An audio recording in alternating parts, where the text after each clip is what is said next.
नमस्कार, आप देख रहे हैं राष्ट्र की बात। मैं हूं मानक गुप्ता। मेरे साथ स्टूडियो में कर्नल टिक्कू आ गए, सतीश के सिंह सीनियर जर्नलिस्ट, बाकी मेहमानों से परिचय भी कराऊंगा। मुद्दा आपको पता ही होगा।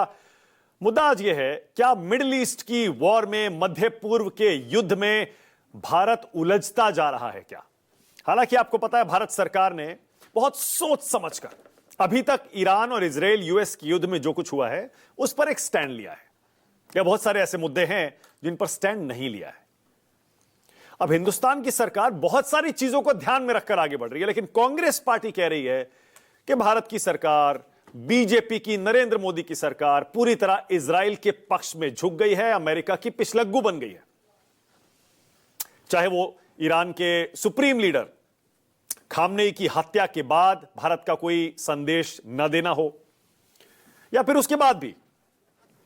अब जबकि देश में गैस की कीमतों में अचानक उछाल आ गया है, कांग्रेस पार्टी को एक बार फिर से, विपक्ष को एक बार फिर से मौका मिल गया ये कहने का, ये देखिए, सरकार युद्ध के बाद से पैदा हुई स्थिति को ठीक से हैंडल नहीं कर पाई है।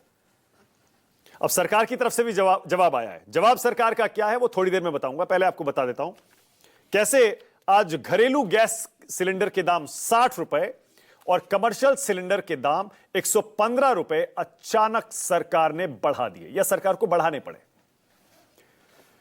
घरेलू सिलेंडर आपको पता ही है, जो घरों में इस्तेमाल होता है, 14 किलो और 200 ग्राम के आसपास होता है, और वो कमर्शियल सिलेंडर जो ढाबों में, रेस्टोरेंट्स में, बाकी सब जगह होटलों में इस्तेमाल होता है, वो 19 किलो का होता है।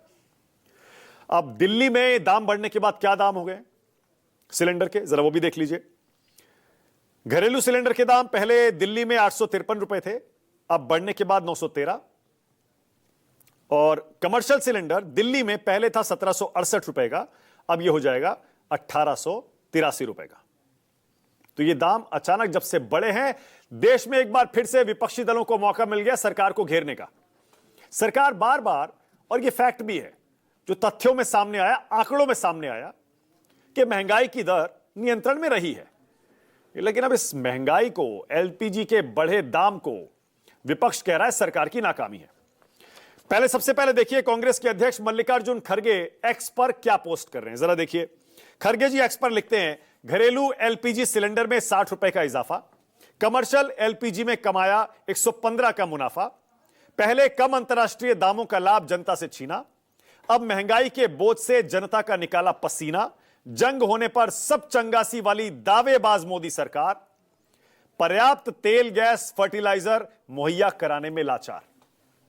ये जो आखिरी लाइन है ना खड़गे जी के पोस्ट की, पर्याप्त तेल, गैस, फर्टिलाइजर मुहैया कराने में लाचार, ये खड़गे जी ये कहना चाह रहे हैं कि हाल के दिनों में आपने सुना होगा, स्ट्रेट ऑफ हॉर्मुज बंद होने की खबरें आई, फिर यह आया कि भारत में 25 दिन का तेल बचा है।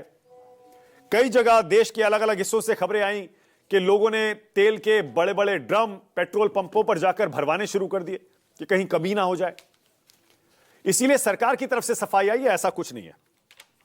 सरकार ने सफाई क्या दी, थोड़ी देर में आपको बताता हूं, लेकिन पहले जरा देखिए कैसे बाकी विपक्षी दल सरकार को घेर रहे हैं। ममता बनर्जी कह रही हैं, गैस के दाम फिर से बढ़ा दिए, अब आपको 21 दिन पहले गैस बुक करनी होगी। घर में गैस खत्म हो गई तो आप 21 दिन तक क्या करेंगे? क्या आप लोगों के लिए खाने की होम डिलीवरी करेंगे? केरोसिन का कोटा भी कम कर दिया गया है। सरकार हर दिन चीजों के दाम बढ़ा रही है। यह ममता बनर्जी। फिर अखिलेश क्या कह रहे हैं? अखिलेश यादव कह रहे हैं, जब जाएंगे भाजपाई तब घटेंगी महंगाई। जहां सरकार एक तरफ टैक्स लगा रही है, वहीं सरकार महंगाई बढ़ाती चली जा रही है। आज ही 60 रुपए बढ़ा दिए एलपीजी के दाम। कोई भी महंगी चीज का रेट नीचे कम जाता है, महंगाई का कारण है मुनाफाखोरी और भ्रष्टाचार। अखिलेश जी क्या बोले, आप भी सुनिए। जहां सरकार एक तरफ टैक्स लगा रही है, वहीं सरकार महंगाई बढ़ाती चली जा रही है। आज ही कितनी महंगाई बढ़ा दी एलपीजी की? 60 रुपए। याद रखना, एक बार कोई चीज महंगी हो गई फिर दोबारा उसका रेट नीचे नहीं जाता है, लेकिन एक बार जो चीज महंगी हो गई उसके बाद दोबारा महंगाई कम नहीं हुई है।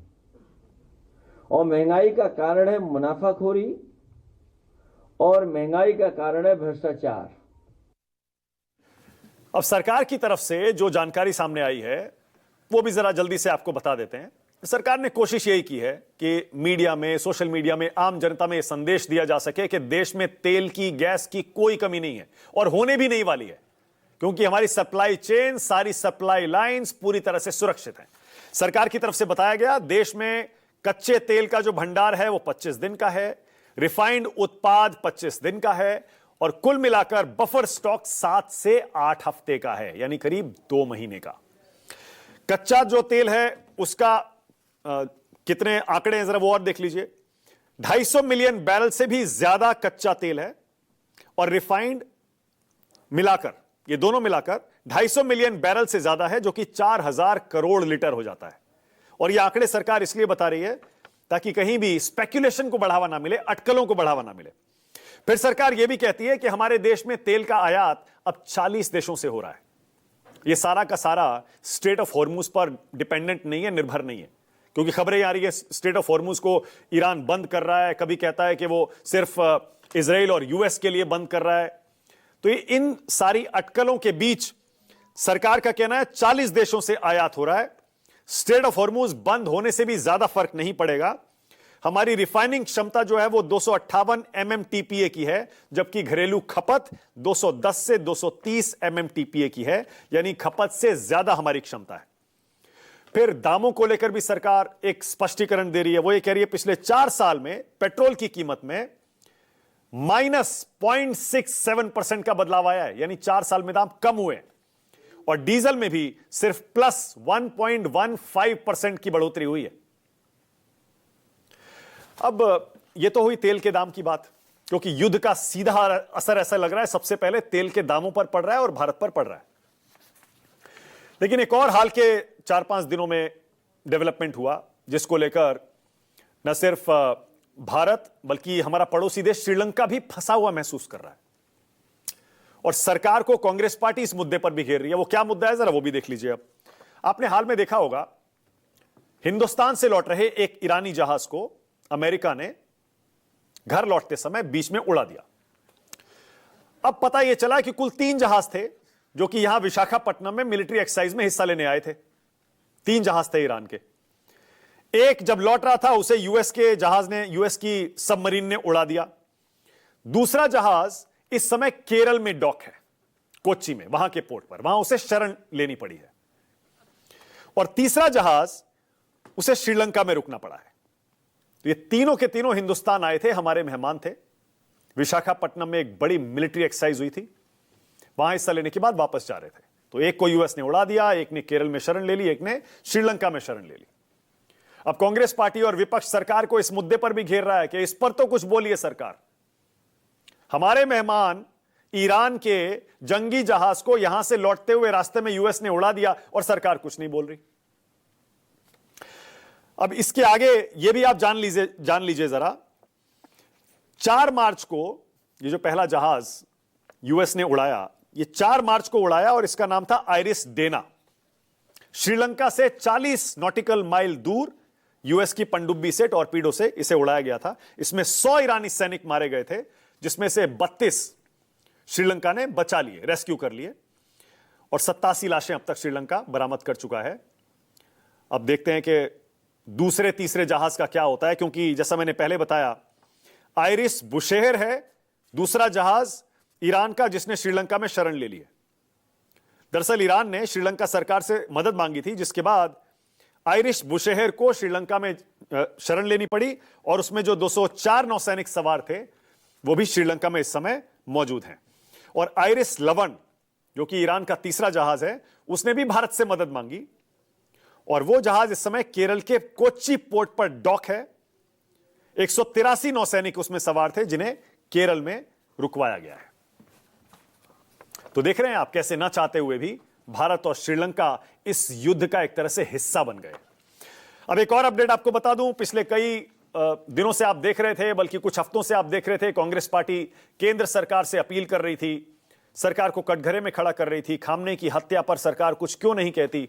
आखिरकार कल वो तस्वीरें सामने आ गई जिसमें हमने देखा कि विदेश सचिव विक्रम मिस्री और विदेश मंत्री जयशंकर दोनों ईरान के रिप्रेजेंटेटिव से मिले दिल्ली में, और खामने की मौत पर, हत्या पर शोक संदेश भी दिया, और बाकायदा दूतावास में रखे गए रजिस्टर पर हस्ताक्षर भी किए, उस पर अपना संदेश भी लिखा। सिर्फ सरकार की तरफ से विदेश सचिव और विदेश मंत्री नहीं, बल्कि कांग्रेस पार्टी की तरफ से कुछ नेता भी वहां पर गए थे। कांग्रेस का प्रतिनिधि मंडल अलग से गया, सलमान खुर्शीद थे, पवन खेड़ा थे, कपिल सिब्बल भी गए थे।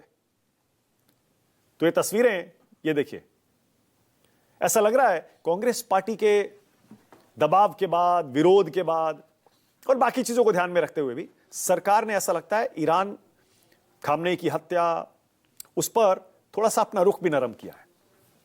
पर क्या वाकई भारत इस युद्ध में उलझ रहा है क्या? चलिए डिबेट शुरू करते हैं। राष्ट्र की बात में आज का सवाल आपकी स्क्रीन पर आ रहा है। मेरा पहला सवाल यही है, क्या वाकई मिडिल ईस्ट के युद्ध में उलझ गया है भारत?